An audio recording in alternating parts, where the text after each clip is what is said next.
नमस्कार विद्यार्थियों।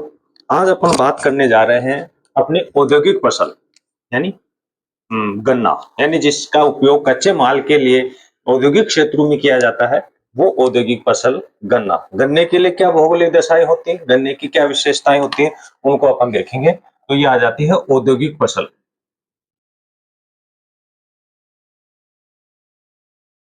औद्योगिक फसल गन्ना। अब देखो, गन्ने के लिए ये देखा जाता है ज्यादातर कि गन्ना एक उष्ण कटिबंधीय फसल है। ज्यादातर गन्ने को उष्ण कटिबंध वाले क्षेत्रों में बोया जाता है। उष्ण कटिबंधीय फसल।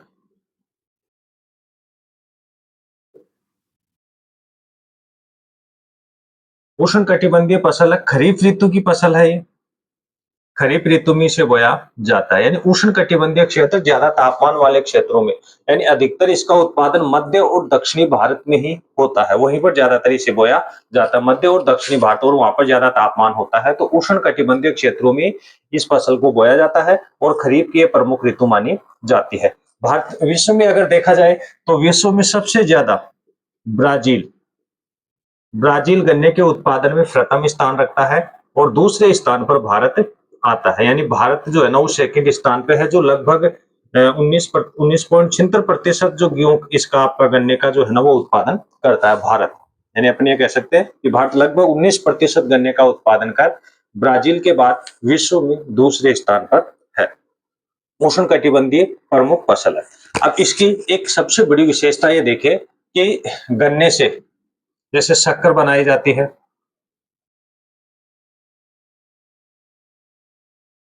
शक्कर बनाई जाती है, गुड़ बनाई जाती है, ऐसे पदार्थ इससे बनाए जाते हैं। इसके बाद में इसका जो अपशिष्ट पदार्थ होता है,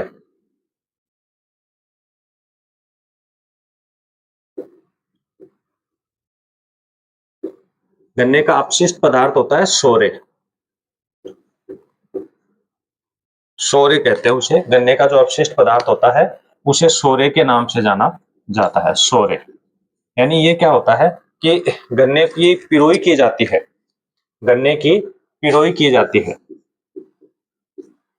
पिरोई के बाद में शेष बचा पदार्थ जो होता है, अपशिष्ट पदार्थ, उसे सोरे कहा जाता है। तो गन्ने से गुड़, शक्कर, चीनी वगैरह बनाए जाते हैं। और जो अपशिष्ट पदार्थ होता है सोरे, इस सोरे से फिर शराब बनाई जाती है।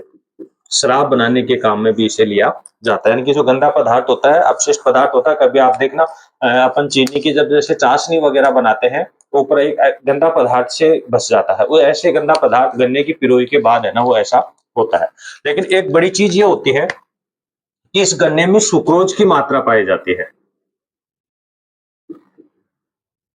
गन्ने में सुक्रोज की मात्रा पाई जाती है और इस सुक्रोज में सूखने की प्रवृत्ति होती है। सूखने की प्रवृत्ति होती है। आपने गन्ना खाया होगा, जरूर खाया है गन्ना। आपने गन्ना खाते समय कुछ महसूस किया होगा। क्या महसूस किया होगा कि कई बार अपन गन्ना खाते हैं तो हमें बड़ा स्वादिष्ट लगता है, मीठा लगता है।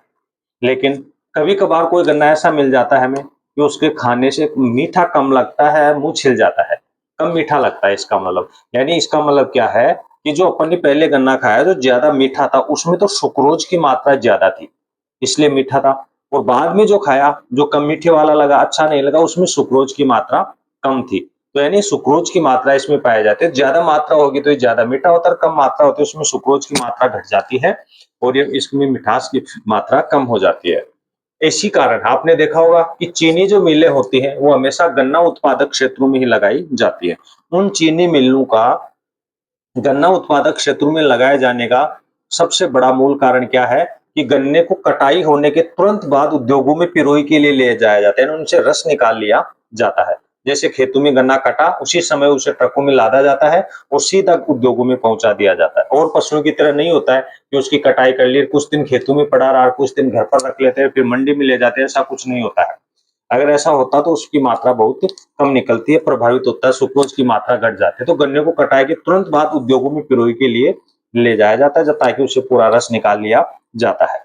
और अगर उद्योग दूर स्थित होते हैं, खेतों से गन्ने को काट कर दूर स्थित उद्योगों में अगर लेकर जाते हैं तो उसमें सुक्रोज की मात्रा घट जाती है और उत्पादन प्रभावित होता है। तो ये सुक्रोज की मात्रा होती है जिसके कारण इसके उत्पादन में फर्क पड़ता है। इसके बाद में अपन देखेंगे कि इसके लिए कुछ भौगोलिक दशाएं होती हैं। इसके लिए कुछ भौगोलिक दशाएं होती हैं। अब ये भौगोलिक दशाएं आवश्यक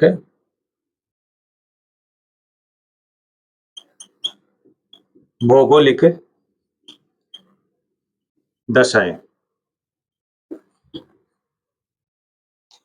ये आवश्यक भौगोलिक दशाएं क्या होती हैं, किस प्रकार से उद्योग को प्रभावित करती हैं। तो आवश्यक भौगोलिक दशाओं में अगर देखा जाए तो एक नंबर पर आता है तापमान।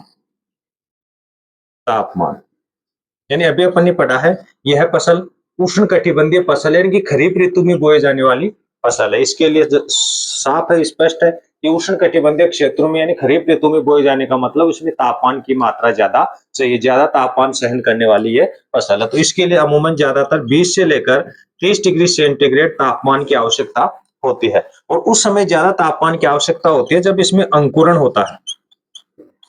अंकुरण के दौरान इसे ज्यादा तापमान की आवश्यकता होती है। अब देखो अंकुरण कैसे होता है, गन्ने को लगाने की रोट टू रोट पद्धति होती है। जैसे गन्ने को जो है ना इस प्रकार से जो लगाया जाता है, इसकी जो अलग अलग इसकी जो शाखाएं होती है, ऐसे गन्ना होता है, ऐसे इस प्रकार से इसकी जो शाखाएं है ना वो होती है।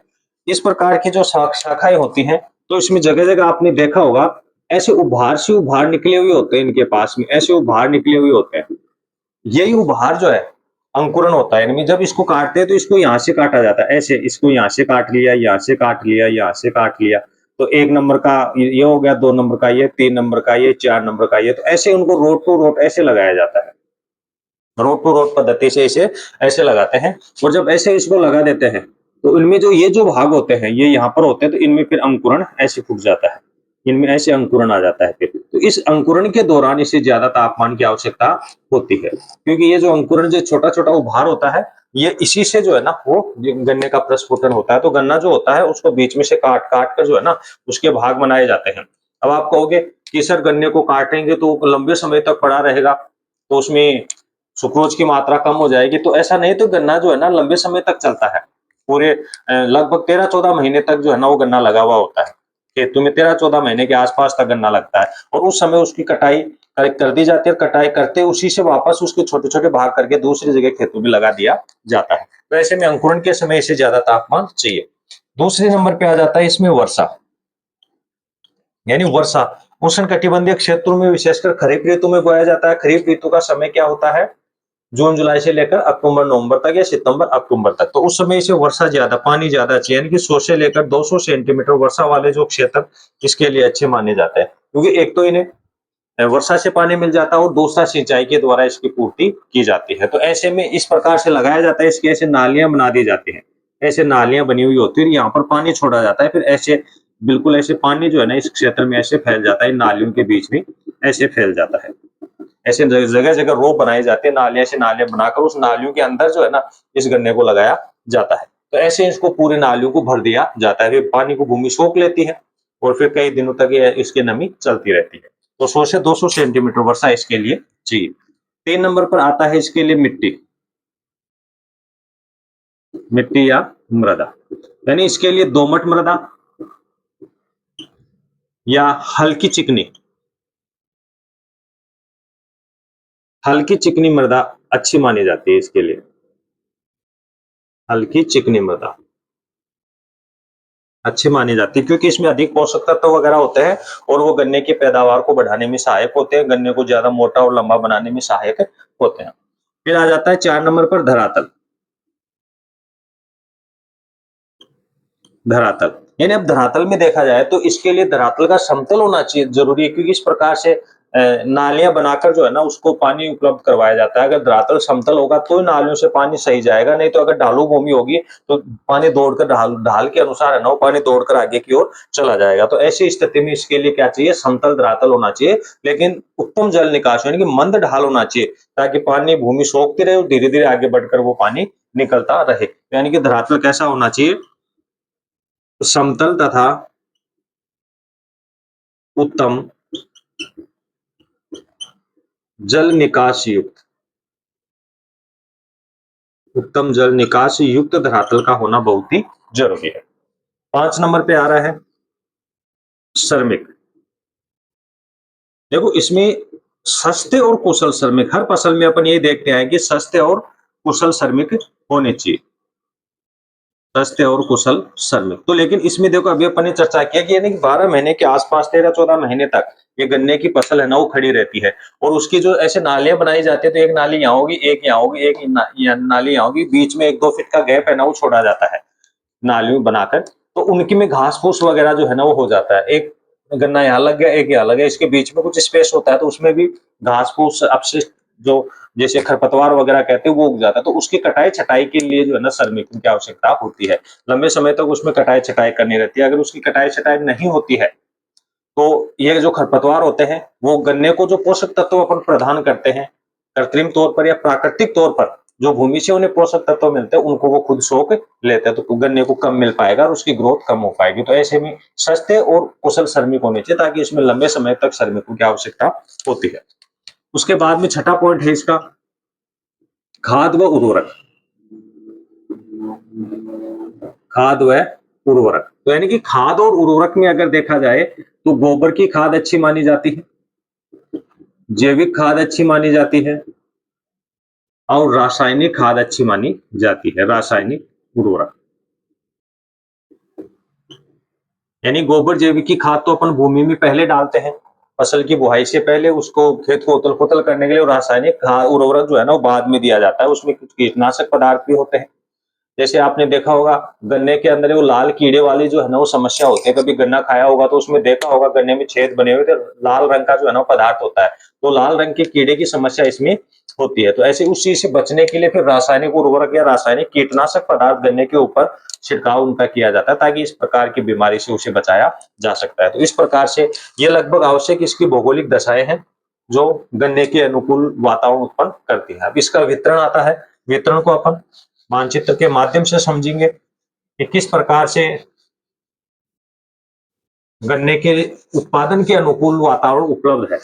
तो ऐसा वातावरण जो अभी अपन ने पढ़ा है वो कौन कौन से क्षेत्रों में उपलब्ध है जहां पर इसका अच्छा उत्पादन होता है। तो भारत के कौन से क्षेत्र ऐसे हैं जहां पर गन्ने का ज्यादा उत्पादन किया जाता है। तो सबसे पहले इसके अंदर अपन एक मैप के माध्यम से इसे समझने की कोशिश करेंगे कि कौन कौन से क्षेत्रों में इस गन्ने का उत्पादन अच्छा होता है।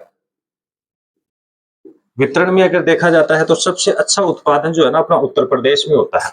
यानी अगर इसका वितरण पढ़ा जाए तो भारत में अच्छा उत्पादन जो है ना इसका उत्तर प्रदेश, यानी भारत में उत्तर प्रदेश लगभग 40% इसका उत्पादन कर प्रथम स्थान पर है। फिर महाराष्ट्र आ जाता है, महाराष्ट्र में भी लगभग 30% आसपास या 16% के आसपास जो है ना इसका उत्पादन होता है। यानी कि भारत के कुल क्षेत्र के 2.4% भाग पे जो है ना वो गन्ना बोया जाता है, या भारत के कुल शस्य क्षेत्र के 2.4% भाग पर गन्ने का उत्पादन होता है, जिसमें सबसे ज्यादा उत्तर प्रदेश में है ना वो उत्पादन होता है। अब महाराष्ट्र में भी उत्पादन हो रहा है लेकिन थोड़ा कम हो रहा है, उसका कारण यही हो गया कि वहां पर थोड़ा गर्म वातावरण होता है, इसलिए उसका उत्पादन कम होता है क्योंकि सुक्रोज की मात्रा सूख जाती है। लेकिन सबसे मूल कारण एक और ये भी होता है, देखो गन्ने का उत्तर प्रदेश में क्षेत्रफल ज्यादा है, ज्यादा क्षेत्रफल में जो है ना वो गन्ना उत्पादित किया जाता है उत्तर प्रदेश में, इसलिए स्वाभाविक है कि ज्यादा उत्पादन होता है।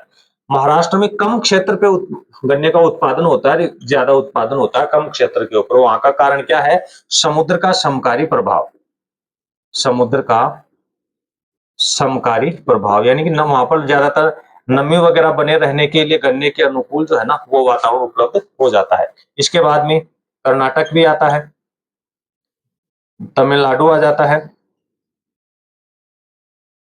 आंध्र प्रदेश, ये तो ज्यादातर दक्षिणी भारत में इनका उत्पादन होता है। इधर उत्तर भारत मध्य भारत में देखें तो बिहार भी है, मध्य प्रदेश में भी इसका उत्पादन होता है, राजस्थान में भी इसका उत्पादन होता है, राजस्थान के गंगानगर, हनुमानगढ़ और दक्षिणी राजस्थान में। इसके अतिरिक्त पंजाब में इसका उत्पादन होता है, हरियाणा,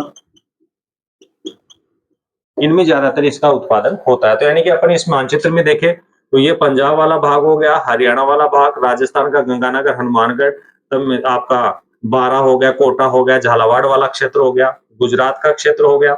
दक्षिण भारत पश्चिमी भारत में देखें तो ये गुजरात भी आ जाता है, इसमें गुजरात भी है जहां पर गन्ने का उत्पादन होता है।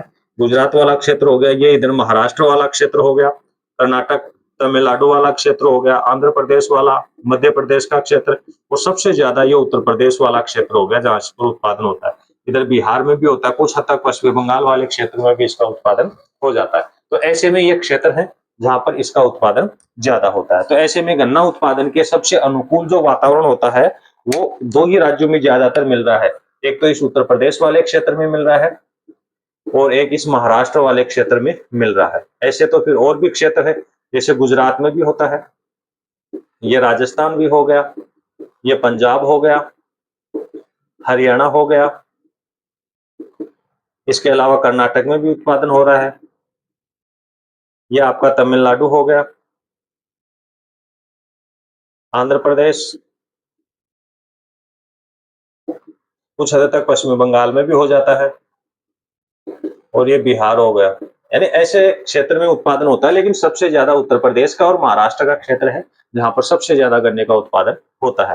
राजस्थान में भी गंगानगर, हनुमानगढ़ वाला क्षेत्र अच्छा है, और इधर आपका कोटा, झालावाड़, बारां वगैरह वाला जो क्षेत्र है वहां पर भी गन्ने का अच्छा उत्पादन होता है। तो ऐसे में गन्ना उत्पादन के लिए उत्तर प्रदेश और महाराष्ट्र का है ना वो प्रमुख स्थान रहा है। और इसमें सबसे बड़ी चीज यही होती है सुक्रोज की मात्रा, कि जितनी ज्यादा सुक्रोज की मात्रा अच्छी रहती है उतना ही ज्यादा इससे उत्पादन प्राप्त होता है। और यही सबसे बड़ा कारण है कि सुक्रोज की मात्रा अधिक प्राप्त करने के लिए चीनी जो मिलें होती हैं वो सारी की सारी गन्ना उत्पादक क्षेत्रों में ही लगी हुई होती है। कोई भी चीनी मिल ऐसी नहीं है जो उत्पादक क्षेत्र, तो जैसे मान लो राजस्थान और उसे केरल में स्थापित करेगा, ऐसा नहीं है।